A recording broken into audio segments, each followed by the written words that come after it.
মহান্তজির সঙ্গে নয়ই কার্তিক প্রথম যখন এখানে আসি তখন তিনি জানিয়েছিলেন যে এই গোমুখাকার শিবলিঙ্গের মধ্যে নর্মদা প্রবিষ্টা আছেন। সেই জল পান করলে সোমপানের ফল হয়। সেবারে শিবলিঙ্গের খোরে আঙুল ডুবিয়ে জল পান করেছিলাম। এবারেও সেইভাবে এক বিন্দু জল পান করে ফিরে এলাম সেই পোড়ো বাড়িতে, যাত্রীশালায়। আলখাল্লাদি গায়ে চাপিয়ে মহর্ষি তণ্ডিকৃত সেই স্তবরাজ ঝোলা থেকে বের করে পাঠ করতে লাগলাম। পাঠ যখন শেষ হলো তখন দেখলাম লাঠি ঠুকে ঠুকে মহাত্মা প্রলয় দাসজি এসে পৌঁছলেন। তাঁর হাতে একটি ছোট মাটির হাঁড়ি। হাঁড়িটি আমার সামনে রেখে দিয়েই বললেন, ইয়ে আপকে লিয়ে প্রসাদী হ্যায়। কিভাবে তিনি এই প্রসাদী কোথা থেকে সংগ্রহ করলেন এইসব প্রশ্ন এই রহস্যময় মহাত্মাকে জিজ্ঞাসা করা বৃথা জেনেই তাঁকে প্রসাদী প্রসঙ্গে কিছু না বলে তাঁকে কেবল জিজ্ঞাসা করলাম, আর তো প্রায় মাইল দেড়েক হেঁটে গেলেই রামতীর্থ, যমদগ্নির তীর্থ তথা লোহরচ্চা গ্রাম পেরিয়ে মূল হরিধামে পৌঁছে যাব। আমি কি খাওয়া দাওয়ার পরেই সেখানে চলে যাব নৌকা পাই কিনা দেখতে? আজই কি আমি রেবা সমুদ্র সঙ্গম অতিক্রম করে দক্ষিণ তটে পৌঁছাতে পারব?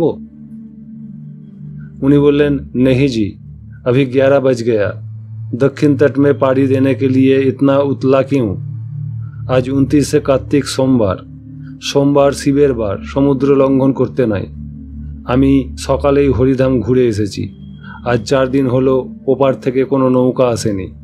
পারাপারের জন্য ওপার থেকেই নৌকা সাধারণত এসে থাকে। শতাধিক সন্ন্যাসী দক্ষিণ তটে যাবার জন্য বালির চড়ায় ধর্ণা দিয়ে পড়ে আছেন। আশা করা যাচ্ছে কাল নৌকা এসে পৌঁছাবে। কাল 30 কার্তিক, সংক্রান্তি। এই বিষ্ণুপদী সংক্রান্তিতে সর্বত্র কার্তিক পূজার অনুষ্ঠান হয়। সাধারণ লোকের সংস্কার ও বিশ্বাস এই যে কার্তিক মাসের সংক্রান্তিতে কার্তিক ঠাকুরের পূজা করলে অপুত্রকদের ও বন্ধ্যা নারীদের পুত্র লাভ হয়। সিদ্ধযোগীরা এই দৃষ্টিতে কার্তিককে দেখেন না। সিনোরে বিদুরজির তপস্যা ক্ষেত্রে মহাত্মা পুষণ গিরিজির কাছে শুনে এসেছ যে কার্তিক হলেন ভগবান সনত কুমার। তিনি খাঁটি কথাই তোমাকে শুনিয়েছেন। আমার কাছেও নিশ্চিতভাবে জেনে নাও যে ভগবান সনত কুমার হলেন মূর্তিমান ব্রহ্মবিদ্যা। তাঁরই কৃপায় সৃষ্টিকর্তা ব্রহ্মার মানসপুত্র স্বয়ং নারদও দেবর্ষিত্ব অর্জন করতে পেরেছিলেন। নরের ধর্ম নার, সেই ধর্ম যিনি দান করেন, ভগবত মহিমা প্রচারের দ্বারা নরত্ব তথা দেবত্ব ফুটিয়ে তোলেন, তিনি নারদ। সামবেদীর ছান্দোগ্য উপনিষদের 7ম অধ্যায়ে আমনাত হয়েছে, মৃদিত কষায়ায় তস্মৈ ভগবান সনৎকুমারঃ তমসঃ পারম দর্শয়তি।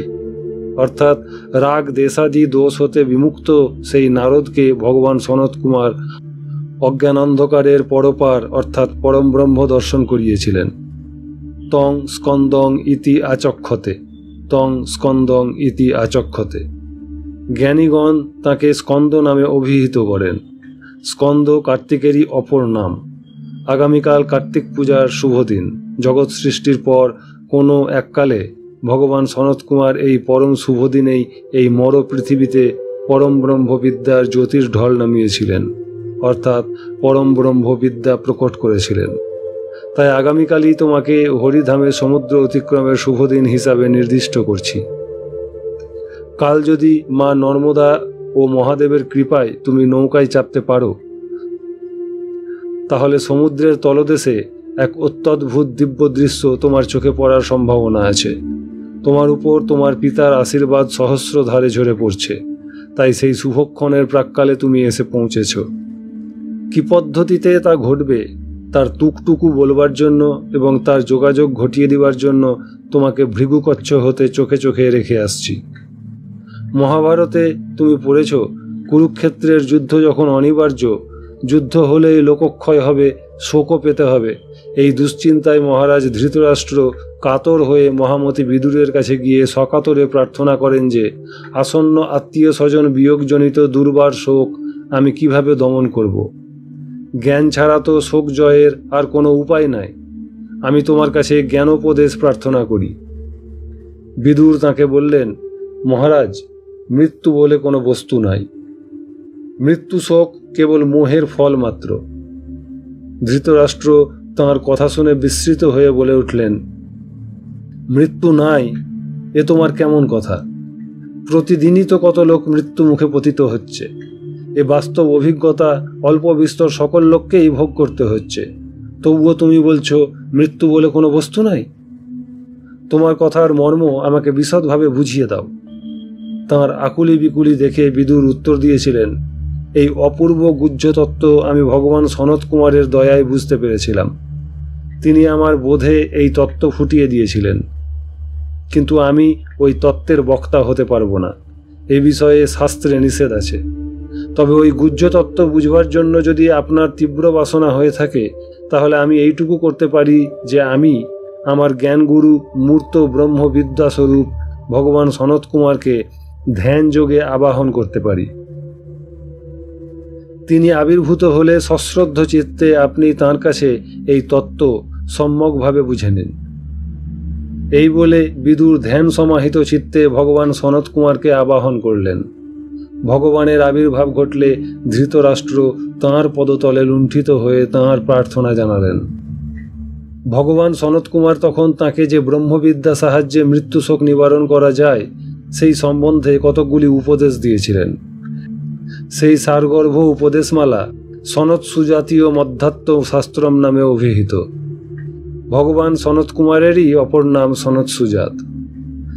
ধৃতরাষ্ট্র ও ভগবান সনত কুমারের মধ্যে সাক্ষাৎ ব্রহ্মবিদ্যা প্রসঙ্গে যেসব প্রশ্নোত্তর হয়েছিল, তার মধ্যে একটি ছিল, ধৃতরাষ্ট্র উবাচ সনত সুজাত যদি মাং পরার্থাং ব্রাহ্মিং বাচং বদসি হি বিশ্বরূপাং পরাং হি কাম্যেন সুদুর্লুভাং কথাং প্রব্রুহি মে বাক্যমিদং কুমার।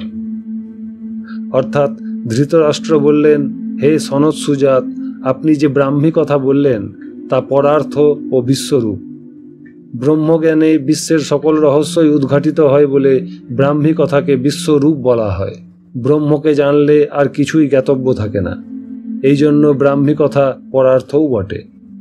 যে কথা বুঝলে সংসার মুক্ত হওয়া যায়, সে কথায় সংসারী ব্যক্তি পরাং মুখ থাকে বলে তাদের কাছে ব্রাহ্মী কথার অর্থোপলব্ধি অত্যন্ত দুর্লভ।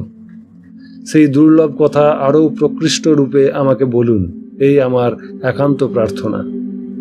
সনত সুজাত উবাচ আদ্যাং বিদ্যাং বদসি হি সত্য রূপাং যা প্রাপ্যতে ব্রহ্মচর্যেন সদ্বিহি যা প্রাপ্যৈনং মর্তলোকং ত্যজন্তি যা বই বিদ্যা গুরুবৃদ্ধে সুনিত্যা।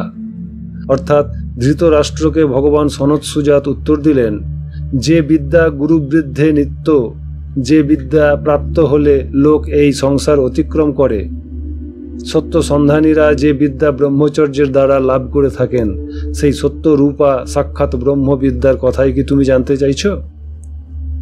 উদ্ধৃতি সহকারে ধৃতরাষ্ট্র এবং ভগবান সনত কুমারের এই দুটি উক্তি প্রত্যুক্তি শুনিয়ে মহাত্মা প্রলয় দাসজি এইবার আমাকে লক্ষ্য করে বলতে লাগলেন, যা বই বিদ্যা গুরুবৃদ্ধে সুনিত্যা, এই বাক্যটির উপর ভালো করে ধ্যান দাও। গুরু বৃদ্ধ শব্দে এখানে বৃদ্ধ গুরু বুঝতে হবে, যদিও কর্মধারয় সমাসে বৃদ্ধ শব্দ গুরু শব্দের পূর্বে বসা উচিত, তথাপি কতকগুলি শব্দে এই নিয়মের ব্যতিক্রম আছে। যেমন করার জৈমিনী এবং জৈমিন করার উভয়ই ব্যবহৃত হয়ে থাকে। করার অর্থাৎ কটাসে বর্ণ, তাই এখানে বৃদ্ধ গুরু বা গুরু বৃদ্ধ উভয়ই ব্যাকরণ সিদ্ধ হয়েছে। অবিদ্যার আবরণ শক্তি ও বিক্ষেপ শক্তির জন্য মানুষের মধ্যে অনেক সময় সত্যাত্মক জ্ঞান প্রতিরুদ্ধ থাকে, কিন্তু গুরুবৃদ্ধে প্রতিবন্ধকের অভাববশত সর্বদাই ওই জ্ঞান ভাসমান প্রজ্জ্বল। গুরু শব্দের অর্থ তুমি জানো। গু শব্দে অন্ধকার এবং রু শব্দে তৎনিরোধক। সুতরাং যিনি অন্ধকার তথা অজ্ঞান দূর করেন তিনি গুরু। অতএব মানুষেতে গুরু কল্পনা কর্তব্য নয়, কারণ পরমেশ্বর মহাদেবই একমাত্র গুরু। বৈদিক ঋষিরা যজ্ঞকালে ব্রহ্মা, হোতা, অধর্যু, উদ্গাতা প্রভৃতিকে বরণ করবার পূর্বে অগ্নিকে বরণ করতেন। তারপর দেবতাদের প্রতিনিধি স্বরূপ ওই মানুষকে অর্থাৎ ব্রহ্মা প্রভৃতিকে বরণ করতেন। স্বয়ং মহাদেবের মুখ নিঃসৃত স্পষ্টোক্তি মন্ত্রদাতা আপন হৃদয়ে গুরুর যে রূপ ধ্যান করেন, গুরুর সেই রূপ ধ্যানই তিনি শিষ্যকে উপদেশ দিয়ে থাকেন। মানুষের গুরু কিভাবে হয়, এ কথাই কারো সন্দেহ থাকা উচিত নয়। কারণ আমি যদি জড়ধী হই, তাহলে কোনো শিক্ষকই আমাকে পণ্ডিত করতে পারেন না। সুতরাং যিনি পরমেষ্টি গুরু, তিনি স্বয়ং কৃপা করে জ্ঞানের অবরোধজনক আবরণ উদ্ঘাটন না করে দিলে জীবনের আর উপায়ান্তর নাই। একমাত্র পরমেষ্টি গুরু বা দিব্যগুরুই পারেন জড়ধীকে দিব্যজ্ঞানী করে তুলতে, অমৃতের আস্বাদন দিয়ে পরম বোধিতে প্রতিষ্ঠিত করতে। দিব্যৌঘ, সিদ্ধৌঘ ও মানবৌঘ ভেদে 3 প্রকারের গুরুমণ্ডলী থাকলেও তাঁরা সবাই দিব্য পরমেষ্টি গুরুর কিরণছটা। এ যেন এক বিরাট আলোকস্তম্ভ হতে সরাসরি 12টি দিব্যরশ্মি এসে পড়েছে 12টি কেন্দ্রে। যেহেতু পূর্ণের কোনো অংশ হয় না, সকলেই পূর্ণ, সেই রকম ওই 12টি কেন্দ্রকে 12 জন দিব্যগুরু বলে ধরা হয়। শৈবাগম ও শাক্তগমের পূর্ণ গুরুরা মনুষ্য ভাষায় প্রকাশযোগ্য করে ওই রকম 12টি পূর্ণ দিব্য জ্ঞানের কেন্দ্রকে 12টি নামে চিহ্নিত করে গেছেন। ভগবান সনত কুমার গুরুবৃদ্ধ শব্দে ওই 12 জন দিব্যগুরুকে বুঝিয়ে গেছেন। তাঁর মতে ওই 12 জন দিব্যগুরুর মধ্যেই যা বৈবিদ্যা গুরুবৃদ্ধেষু নিত্যা, অর্থাৎ সাক্ষাৎ ব্রহ্মবিদ্যা তাঁদেরই করতলগত। তাঁদের কৃপা ছাড়া অতীন্দ্রিয় জগতের রহস্য কিছুতেই কারও দৃষ্টিতে কোনো কালে দীপ্যমান হয়ে ওঠে না। তোমাকে যে মন্ত্রমালা মুখস্থ করতে বলেছি সেগুলি ওই পরমেষ্টি গুরু, দিব্যগুরু বা গুরুবৃদ্ধেরই প্রণাম মন্ত্র। শৈবাগম ও শাক্তাগমের প্রাচীন গুরু সম্প্রদায়ের মধ্যে গুরু পরম্পরাক্রমে ওই মন্ত্রমালা প্রাপ্ত হওয়া গেছে। এই পর্যন্ত বলে চোখ বন্ধ করে তিনি প্রায় 2 মিনিট কাল বসে রইলেন। তারপর চমকে উঠে বললেন, প্রায় 2টো বাজতে যায়, তুমি এবারে খেয়ে নাও, খাবার পর বিশ্রাম করতে থাকো, আমি 2 দণ্ড পরে ফিরে আসব। বলা মাত্রই তিনি ঘর থেকে বেরিয়েই হাঁটতে লাগলেন রামতীর্থের দিকে। আমি খেতে বসলাম। হাঁড়ির মুখ খুলে দেখি তাতে পরমান্ন আছে, তখনও ঈষদুষ্ণ। আমি খাবার পরে নিজের আসনের উপর শুয়ে পড়লাম। আমার ঘুম ধরে গেছিল। লাঠির ঠুকঠুক শব্দে জেগে দেখি তিনি এসে ঘরে ঢুকলেন। বেলা প্রায় 5টা বাজতে যায়। সূর্য পাটে বসেছেন, কিছুক্ষণ পরেই সন্ধ্যার অন্ধকার নেমে আসবে। তিনি এসেই মেঝেতে চুপ করে বসে রইলেন। আমার ন যশৌ ন তথৌ অবস্থা। বাইরে বেরিয়ে হাত মুখ ধুয়ে এসে সন্ধ্যা করতে বসবো কিনা বুঝতে পারছি না। তিনি পূর্ববৎ ধ্যান নিমিলিত লোচনে বসে রয়েছেন। অত্যন্ত মৃদুভাবে তাঁর দেবশরীর দুলছে। তিনি স্থিরভাবে বসে থাকলে তাঁর শরীর স্বাভাবিকভাবেই দোল খায়। ওঙ্কারেশ্বরে থাকাকালে এ আমি বহুবার লক্ষ্য করেছি। বসতে বসতে সারা ঘরটা সুঘ্রাণে ভরে গেল। এই সুগন্ধি উৎস যে তাঁরই দেহ, এ আমার পূর্ব অভিজ্ঞতা থেকে বুঝতে পারলাম। কতক্ষণ আর একইভাবে বসে থাকা যায়? শেষ পর্যন্ত স্থির করলাম, যাগ্গে সন্ধ্যা করতেই বসি। আমি বাইরে গিয়ে হাত মুখ ধুয়ে সান্ধ্যক্রিয়ায় বসবার উদ্যোগ করছি, এমন সময় তিনি কলকণ্ঠে বলে উঠলেন, মন্ত্রমালা তোমার কেমন মুখস্থ হয়েছে? উদাত্ত কণ্ঠে শোনাও দেখি। ওই দিব্য মন্ত্র পাঠ করলে আর কোনো পৃথক সান্ধ্যক্রিয়া করার প্রয়োজন হয় না। দিব্যগুরুর প্রণাম মন্ত্রে তপ জপ যোগ ক্রিয়ার সমস্ত কিছু সূক্ষ্মভাবে অনুষ্ঠিত হয়ে যায়। যে কোনো সিদ্ধ বেদ মন্ত্রোচ্চারণের সমান শক্তি ওই মন্ত্রমালায় নিহিত আছে। এ কথাটি তুমি ভাবভাবে বুকে গেঁথে নাও যে ওই মন্ত্র পাঠ করলে মা নর্মদা, ভবানী শক্তি, হরি, হর, বিষ্ণু আদি সমস্ত দেবশক্তি ও দিব্য শক্তিকে আরাধনা করা হয়, তুষ্ট করা হয়। মৃত্যুকালে ওই মন্ত্ররাজি কারো চিত্তপটে উদিত হলে সেই সুকৃতিবান সাধকের ব্রাহ্মী অবস্থা লাভ হয়। নাও, আমাকে ওই দিব্য মন্ত্রমালা মুখস্থ শোনাতে থাকো। তাঁর আদেশে আমি তাকে 2 বার মন্ত্রগুলি মুখস্থ শোনালাম। अभी मंत्रार्थ सुनाइए जी। প্রতি 2 লাইন করে মন্ত্র শুনিয়ে তার অর্থ শোনাতে লাগলাম মহাপুরুষকে। মন্ত্রার্থগুলি প্রথমবার শেষ পর্যন্ত শোনার পর তিনি স্বগতোক্তি করলেন।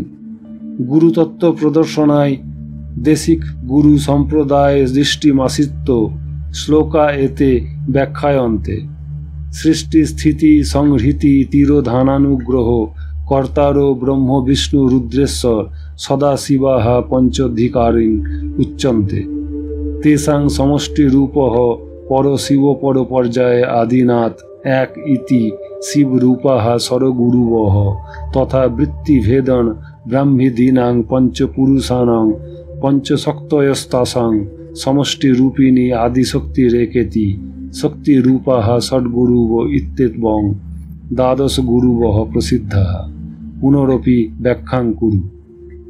আমি পুনরায় প্রতি শ্লোকের ব্যাখ্যা শোনালাম। খুশি হয়ে বললেন, কাল সকালে এখান থেকে যাত্রা করার সময় ভগবান সনত কুমারকে সাষ্টাঙ্গে প্রণিপাত জানিয়ে হরিধামে যাবে। আগামীকালের কার্তিক মাসের বিষ্ণুপদী সংক্রান্তিটি ভগবান সনত কুমারেরই দিন। হরিধামে পৌঁছেই যে মন্ত্র গত 9ই কার্তিক তোমার সাথী মহান্তজি তোমাকে উচ্চারণ করিয়ে সমুদ্র স্নান করিয়েছিলেন, সেই মন্ত্র উচ্চারণ করেই তুমি সমুদ্র স্নান করবে। গতবারে তুমি সমুদ্রে শ্রীফল উৎসর্গ করে গেছো, কাজেই এবারে তা না করলেও চলবে। তবে স্নান তর্পণাদির পর অতি অবশ্যই কর্পূর জেলে সমুদ্রের আরতি করবে। আমি আজ দেখে এসেছি প্রায় সন্ধ্যার মুখে 4টি নৌকা এসে পৌঁছেছে। সকাল 8টা নাগাদ ছেড়ে যাবে। প্রায় 150 জন সাধু ধর্ণা দিয়ে সেখানে পড়ে আছেন। মা নর্মদার দয়া ভিক্ষা করে নৌকাতে গিয়ে সওয়ার হবে। নৌকায় বসেও তুমি মা নর্মদা, মহাদেব, ভগবান সনত কুমার এবং মহর্ষি ভৃগুদেবের চরণে প্রণিপাত জানাবে। তোমাকে মহান্তজি ঠিকই বলেছিলেন, এই হরিধাম হতে ভৃগুকচ্ছ পর্যন্ত সমগ্র অঞ্চলটাই ছিল মহর্ষি ভৃগুর তপক্ষেত্র। ভৃগুক্ষেত্র রূপে পরিচিত হওয়ার পূর্বে এখানে থেকে মূল শ্রীপতি ক্ষেত্র পর্যন্ত সমগ্র অঞ্চল ছিল মূল বৈষ্ণবী শক্তি লক্ষ্মী দেবীর শ্রীক্ষেত্র। সেই জন্য শিবভূমি নর্মদার এই পুণ্যস্থলীকে হরধাম বলা স্বাভাবিক হলেও হরিধামই বলা হয়। হর ও হরিতে কোনো তফাৎ নাই। নৌকায় বসে মা নর্মদার মূল স্বরক্ষরী বীজ জপ করতে করতে যাবে। নৌকার অন্যান্য যাত্রীরা সমুদ্রের উত্তাল তরঙ্গ এবং ভয়াল উচ্ছ্বাস দেখে দেখবে কেউ হর নর্মদের ধ্বনি, কেউ বা নর্মদা বন্দনা, কেউ বা উচ্চস্বরে শিবস্তোত্র পাঠ করতে থাকবেন ভয়ে এবং উত্তেজনায়। তুমি কিন্তু প্রবল কলরবের মধ্যেও এক মুহূর্তের জন্য নর্মদার বীজ মনে এবং জিভাতে জপ করতে ছেড়ো না। 15-16 মাইল ওইখানে সমুদ্রের বিস্তার। জোয়ার ভাটার মারপ্যাঁচ থাকলে 10-12 ঘন্টা সময়ও লেগে যায় নিরাপদে দক্ষিণ তটে পৌঁছাতে। মা নর্মদার কৃপা হলে 8 ঘন্টার মধ্যেও কোনো কোনো নৌকা পৌঁছে যায়, যার যেমন কর্ম। জোয়ার এসে পড়লে মাঝিরা যথেষ্ট সতর্কতা অবলম্বন করা সত্ত্বেও যদি তাতে পরিক্রমার নিয়ম মানেনি এমন কোনো পতিত সাধু মূর্তি নৌকাতে থাকে, তাহলে সহসা জোয়ারের ধাক্কায় সে নৌকা ভেঙে চুরমার হয়ে যেতে পারে। ক্রূর কর্মা ব্যক্তির পক্ষে হরিধাম অতিক্রম করা দুষ্কর। এই জন্যই পাথরগিরি মহারাজ মা নর্মদার প্রত্যাদেশ পেয়ে পরিক্রমাবাসীদের যথোচিত পরীক্ষার ব্যবস্থা করেছিলেন।